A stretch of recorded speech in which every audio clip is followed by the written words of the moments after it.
దేవుని నామానికి స్తోత్రం కలుగును గాక. ఎలోహిం టీవీ ప్రేక్షకులందరికీ క్రిస్మస్ శుభాకాంక్షలు తెలియజేస్తున్నాను. ఇప్పటి వరకు కూడా మనం స్టార్ యొక్క హిస్టరీని మనం తెలుసుకున్నాం. పొత్తిగుడ్డలు ఏంటో తెలుసుకున్నాం. ఈ దినము క్రిస్మస్ ట్రీ యొక్క స్టోరీ ఏంటో మనం చూద్దాం. చిన్న ప్రార్థన చేసుకుని ఆ భాగంలోనికి వెళదాం. పరిశుద్ధుడా, ప్రేమ కలిగిన తండ్రి, నీకు వందనాలు. ఈ దినము కొరకై నీకు స్తోత్రాలు. ఈ దినములో ఉన్న ప్రతి పరిస్థితిని మీ చేతులకు అప్పగిస్తున్నాం. జ్ఞానమును, ప్రత్యక్షత గల ఆత్మను మీరు దయచేయండి. వాక్య ప్రత్యక్షత మీరు మాకు అనుగ్రహించండి. మీరు కార్యములు చేయండి ప్రభు. నీకు వందనాలు అయ్యా. ఈ చరిత్రలన్నిటినీ మేము తెలుసుకునే కృపను మీరు మాకు ఇచ్చారు. ఇట్టి సమయం ఇచ్చారు, నీకు స్తోత్రాలు. ఇట్టి సమయాన్ని చూడలేక ఎంతోమంది నాయన గతించిపోయినప్పటికీ మీరు మమ్మల్ని జ్ఞాపకం చేసుకుని సజీవులుగా ఉంచారు. సజీవులుగా ఉన్నంత కాలము నీ పని చేయటానికి మమ్మల్ని అందరినీ సిద్ధపరచండి. ఈ వాక్యము మీదయ్యున్నది మీరే మాట్లాడి నీ నామానికే మహిమా, ఘనత, ప్రభావములు పొందుకోమని యేసు పరిశుద్ధ నామమును అడిగి వేడుకుంటున్నాం తండ్రి. ఆమేన్. దేవుని నామానికి స్తోత్రం కలుగునుగాక. ఈ క్రిస్మస్ ట్రీ యొక్క ప్రాముఖ్యత ఏంటో, అదేవిధంగా క్రిస్మస్ ట్రీ ఏ దేశంలో ఆరంభించబడిందో, ఏ దేశం నుండి ఎన్ని దేశాలకు వ్యాప్తి చెందిందో, ఈ విషయాలన్నీ కూడా మనం ఈ దినము నేర్చుకుందాం. పచ్చని చెట్లు మనం జ్ఞాపకం చేసుకుంటే నిత్యత్వానికి గుర్తుగా మనకు కనబడుతున్నాయి. ఎక్కడైతే పచ్చని చెట్లు ఉంటాయో ఆ ప్రాంతాలన్నీ సుభిక్షంగా ఉంటాయని చాలామంది ఆలోచన కలిగి ఉంటారు. సంతోషము, ఆనందము ఉంటుందని ఇష్టపడుతూ ఉంటారు. అంత మాత్రమే కాదు, కానీ పచ్చని చెట్లు నిత్యత్వానికి గుర్తుగా అని కూడా మనము చూస్తూ ఉంటాం. దాన్ని అలాగున కూడా పిలుస్తూ ఉంటారు. అందుకే ఈజిప్టు, రోమన్స్ ఎక్కువగా ఆ చెట్లను ఇష్టపడుతూ ఉంటారు. అందుకే 16వ శతాబ్దంలో జర్మనీ ప్రాంతానికి చెందిన మార్టిన్ లూథర్ గారు, మనందరికీ బాగా తెలిసిన వ్యక్తే కదా, రిఫర్మేషన్కి ఆధారభూతుడు, మనందరికీ బైబిల్ తర్జుమా చేసి మన చేతిలో పెట్టిన ఆ వ్యక్తి. ఆయన సాయంత్రం పూట సరదాగా ఒక రాత్రి గార్డెన్లో నడుస్తూ అక్కడ ఉన్న ఆ చెట్టు మీద ఆ యొక్క చందమామను, నక్షత్రాల వెలుగు పడుతూ ఉన్నప్పుడు చాలా సంతోషించి ఆనందించినట్లుగా మరి చరిత్ర భాగాలు మనకు తెలియజేస్తూ ఉన్నాయి. హృదయంలో ఒక ఆలోచన ఆయనకు వచ్చినట్లుగా చూస్తూ ఉన్నాం. ఎలాగైనా కూడా ఈ అద్భుతమైన దృశ్యాన్ని మా ఇంట్లో కూడా ఏర్పాటు చేసుకోవాలని తన ఇంట్లో ఒక చెట్టును తీసుకుని ఒక క్యాండిల్ని వెలిగించి తను ఏం చేశాడు అని అంటే ఆ చెట్టు దగ్గర పెట్టి అది చూచుకొని ప్రతిరోజు సాయంత్రము చాలా ఆనందపడిపోయేవాడుగా మరి అక్కడ గ్రంథాల్లో, చరిత్ర గ్రంథాల్లో మనము చూస్తూ ఉంటాం. ఆయనకు తెలియదు ఆ రోజు ఇది ప్రపంచంలోనే ఆశ్చర్యము కలిగించే సన్నివేశంగా మారుతుందని.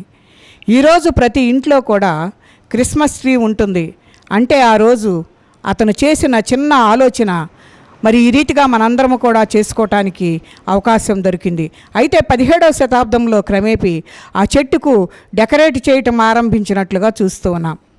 దానికి యాపిల్స్, స్వీట్స్, నట్స్ అవన్నీ కూడా తీసుకొని చెట్లకు కట్టుతూ ఉండేవారుగా మనకు కనబడుతూ ఉంది.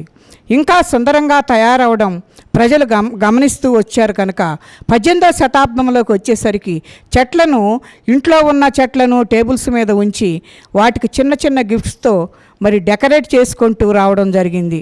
అయితే 19వ శతాబ్దంలో 1840వ సంవత్సరంలో క్వీన్ విక్టోరియా రాణి గారు, అదేవిధంగా తన భర్త అయినటువంటి ప్రిన్స్ ఆల్బర్ట్ గారు చెట్ల కింద సాయంత్రము చేరి కొంత సమయము గడిపేవారిగా మనకు మరి ఆ చరిత్రలో మనకు చెబుతూ ఉన్నాయి. అప్పుడున్న టెక్నాలజీ ద్వారా ఒక ఫోటో ఆ ప్రాంతంలో తీయడం జరిగినట్లుగా చూస్తాం. ఆ ఫోటోలోనే ప్రపంచవ్యాప్తంగా అనేక దేశములకు వెళ్ళినట్లుగా చూస్తూ ఉన్నాం. ఆ విధంగా 19వ శతాబ్దంలో ఈ యొక్క ఫోటోని ఆధారం చేసుకుని అమెరికాలో ఉన్నటువంటి పెన్సిల్వేనియా అనేటువంటి ప్రాంతంలో ఈ ఫోటో చాలామంది చూడడం ద్వారా అక్కడ కూడా ఈ విధంగా చేసుకున్న వల్లనే ఆలోచన వారికి కలిగినట్లుగా చూస్తూ ఉన్నాం. వారు కూడా చెట్లను అలా చేయటం మొదలుపెట్టారు.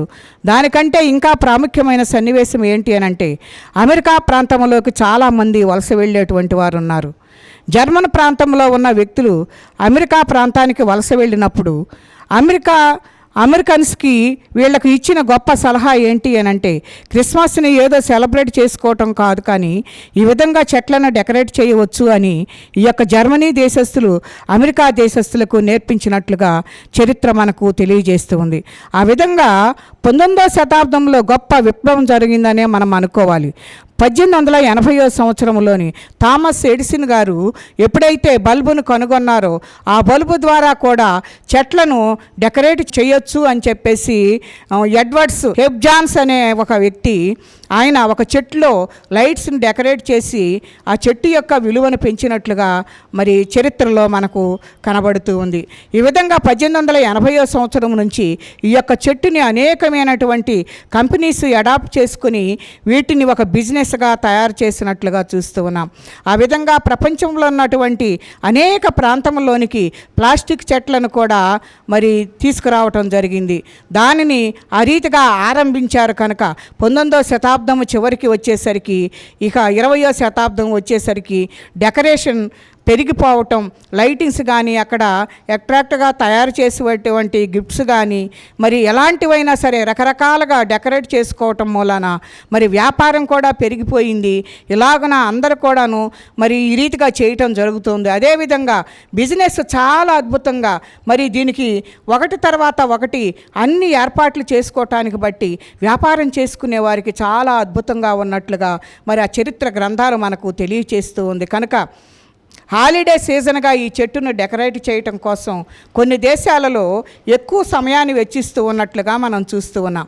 ముఖ్యంగా జర్మనీ కానీ, అమెరికా కానీ, యూకే కానీ, అదేవిధంగా మెక్సికో ప్రాంతం, ఈ 4 దేశాలు ఎంతగానో ఈ యొక్క దినాన్ని మరి సంతోషంగా జరుపుకుంటున్నట్లుగా మనం చూస్తూ ఉన్నాం.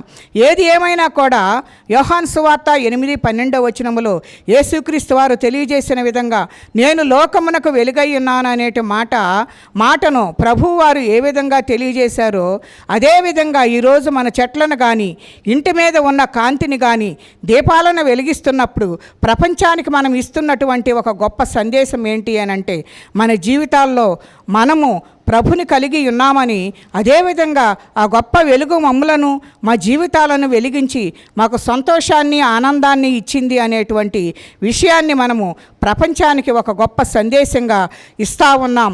అందుకే మనము మన యొక్క ఐక్యతను బట్టి, మనకు దేవుడిచ్చిన శాంతిని బట్టి, సమాధానమును బట్టి, దేవుడిచ్చేటువంటి ఆనందాన్ని బట్టి మనం ఏం చేస్తున్నామనంటే ఇతరులతో పంచుకోవటానికి ఈ క్రిస్మస్ యొక్క మూల పాఠముగా మనము నేర్చుకుంటూ ఉన్నాం. ఇది మన హృదయంలో ఉంటుంది, ఆ వెలుగు మన హృదయంలోనికి వచ్చింది అని ఈ క్రిస్మస్ యొక్క సందేశాన్ని అనేకములకు మరి మూల పాఠముగా మనకు కనబడుతుంది. కాబట్టి ఈ క్రిస్మస్ని మనము సంతోషముగా ఆనందముగా గడుపుకోవాల్సిన అవసరత ఉంది.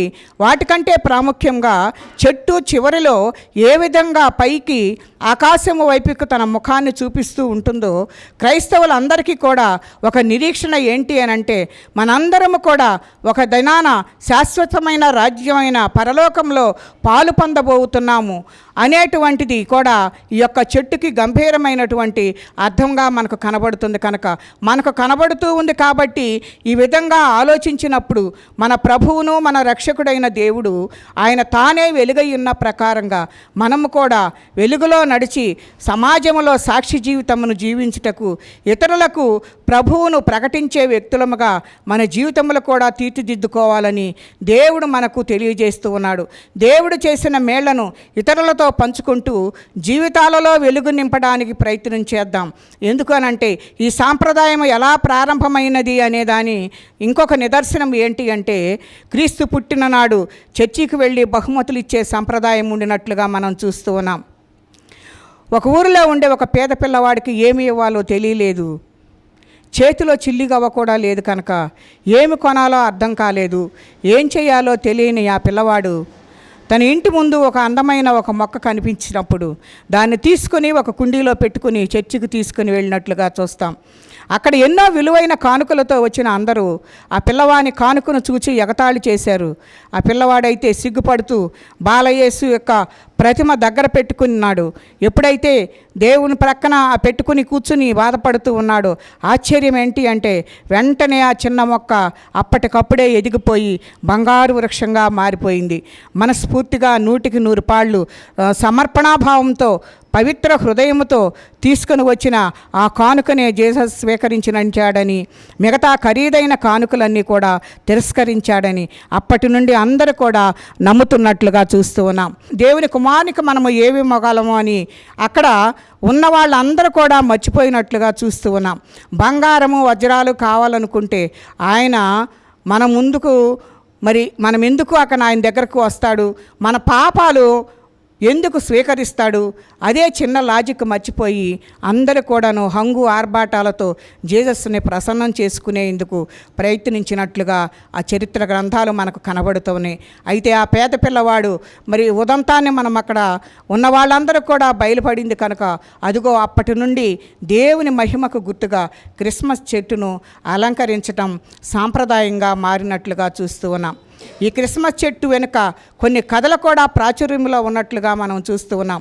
ముఖ్యంగా 2 కథలు బాగా ప్రాచుర్యంలోకి ఉన్నట్లుగా మనం చూస్తాం. అందులో ఒకదాన్ని మనం జ్ఞాపకం చేసుకుంటే, 2 పిల్లలతో కలిసి ఒక వ్యక్తి ఒక చిన్న పాకలో నివసించేవాడుగా కనపడుతున్నాడు. పేదరికం కారణంగా కొన్ని రోజులుగా తిండి లేదు. తండ్రి అతి కష్టం మీద చిన్న రొట్టె ముక్కను సంపాదించుకొని దాన్ని 3 భాగాలుగా చేసి ముగ్గురు తినబోతూ ఉంటున్నప్పుడు ఓ జీసస్, మాలాగే ఈ లోకంలో ఆకలితో ఉన్న వారందరికీ కడుపు నింపు అంటూ ప్రార్థన చేశారు. అలా ఆ రొట్టె ముక్కను తినబోతూ ఉండగా వాళ్ళ ఇంటికి ఆశ్రయం కోరుతూ ఒక 6 సంవత్సరాల బాలుడు అక్కడికి వచ్చి ఆకలితో అలమటిస్తున్నాను అని ఆ బాబుకు తలుపు కొడుతూ ఉంటాడు. అప్పుడేం చేశారంటే ఆ బాబుకు రొట్టె ముక్కని ఇచ్చి పడుకోబెడతారు. వాళ్ళైతే అర్ధరాత్రి పూట ఆ అన్న చెల్లెళ్ళు ఇద్దరికి కూడా మెలకు వచ్చినప్పుడు చూసినప్పుడు కళ్ళు తెరచి చూస్తే మిలమల మెరిసే నక్షత్రముల మధ్య దేవదూతలు ఎగురుతూ ఉంటారు. తమ ఇంటికి వచ్చిన ఆ పిల్లవాడు తల మీద బంగారు కిరీటంతో విలువైన బట్టలతో మెరిసిపోతూ, మీ దయ గొప్పది, పరలోకపు తండ్రి మీకు మేలు చేస్తాడు అని దీవిస్తాడు. ఇక వెళ్తూ వెళ్తూ వారి ఇంటికి బయట ఎండిన కొమ్మ నాటుతాడు. అది చూస్తూ ఉండగానే చిగురించి పెరిగి పెద్దదవుతుంది. దాని నిండా బంగారు యాపిల్ కాయలు కాస్తాయి. అదే మొట్టమొదటి క్రిస్మస్ చెట్టు అని కొందరు భావిస్తారు. ఈ రీతిగా క్రిస్మస్ చెట్టును ఈ రీతిగా మనందరము కూడా ప్రతి ఇంటిలోనూ కూడా మనం పెట్టుకుంటూ ఉంటున్నాం కనుక మనము ఆ ట్రీని జ్ఞాపకం చేసుకుంటే ఆకాశము వైపు చూస్తూ ఉంది. ఆకాశము వైపు చూస్తూ ఆయన కొరకు ఎదురు చూస్తూ ఉంది. నీవు నేను కూడాను ఆ పరలోక రాజ్యము వైపు చూస్తూ ఆ రాజ్యంలోనికి ఎలాగన ప్రవేశించాలో ఆయన తట్టు తిరిగి ఆయన వైపు చూస్తూ ఆకాశంలో మనము తొంగి చూడాలని దేవుడు మన కొరకు ఎంతగానో ఎదురు చూస్తూ ఉన్నాడు కనుక మనందరము కూడాను అట్టి స్థితిలోనికి వెళ్ళాలని ఆయన కోరుకుంటున్నాడు. ఈ క్రిస్మస్ యొక్క చరిత్రను మనము జ్ఞాపకం చేసుకుందాం. మరి ఒక భాగంలో ఇంకొక రీతిగా దేవుడు ఎలాగున దేవుడు మాట్లాడినై ఉన్నాడో ఆ విషయాలను జ్ఞాపకం చేసుకుందాం. అట్టి కృపా పరిశుద్ధాత్మ దేవుడు మనకు తోడై ఉండి నడిపించునుగాక. చిన్న ప్రార్థన చేసుకుందాం.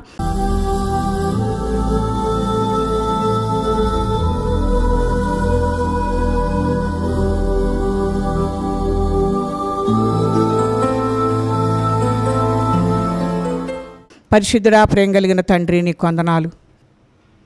ఇప్పటి వరకు నాయన మీరు నడిపించిన విధానమును బట్టి నీ స్తోత్రాలు. వాక్య భాగంలో ఉన్న ప్రతి దానిని మేము జ్ఞాపకం చేసుకోవటానికి అయ్యా ఆ క్రిస్మస్ ట్రీ యొక్క చరిత్రను మేము జ్ఞాపకం చేసుకున్నాం. దాని యొక్క అనుభవాలను మేము జ్ఞాపకం చేసుకున్నాం. అది పచ్చగా ఉంటుంది కనుక జీవానికి గుర్తుగా మాకు కనబడుతూ ఉంది. దాని తల ఆకాశము వైపుకు చూస్తూ ఉంది నాయన. మేము కూడా ఆ రీతిగా ఉండులాగున, మీ వైపు చూచులాగున, మీ కొరకు ఎదురు చూచువారిగా మమ్మల్ని అందరినీ సిద్ధపరచమని, సమస్త జ్ఞానమునకు మించిన మీ సమాధానమును మాకు అనుగ్రహించి, అయ్యా నా తండ్రి, ఏ రీతిగా నాయన నిన్ను నాయన జ్ఞాపకం చేసుకోవాలో, నీతో సహవాసం చేయాలో, అట్టి కృపను మాకు అనుగ్రహించి నీ నామానికి మహిమ తెచ్చుకోమని, సమస్త జ్ఞానానికి మించిన సమాధానం మా కుటుంబాల్లో నింపమని యేసు నామములో అడుగుచున్నాం తండ్రి. ఆమేన్.